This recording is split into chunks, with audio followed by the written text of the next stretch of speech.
नमस्कार प्रणाम मिथिलावासी। देखियो अखन मार्च के महीना है, जे कि मार्च के अब लास्ट महीना है बुझियो। आ यहाँ की 20-21 तारीख भ गेलै और पानि भ रहल छै और मौसम ठंडा भ रहल छै, एकदम मौसम ठंडा छै।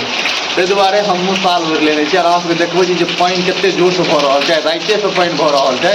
और अखन के देखाबै छी पोखरिमे कि गतिके मालूम पड़त जे कते पानि होइ छै। मिथिलावासी अखन मार्च के 21 तारीख है, जे कि तेसर महीना है, जे कि ठंडा खत्म भ गेल छलै, लेकिन फेर से ठंडा वापस आबि गेल कियाकि पानि होइ छै, बहुत ज़्यादा पानि होइ छै। देख सकै छियै गाँव के पूरा सन्नाटा छै एकदम। गाँव सब अपना अपना घर में छै। सामने हमरा घर के सामने मंदिर है, महादेव मंदिर है।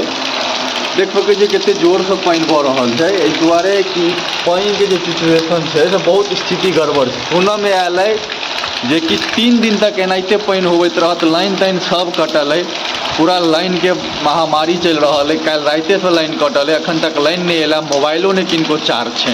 देख सकै छी अपना छत पर छी, इम्हरो से देखा सकै छी कि देखियो उम्हर कते पानि झमटगर तेज भऽ रहल छै। एहिसँ मालूम पड़ै छै जे पानि कते तेज भऽ रहल छै।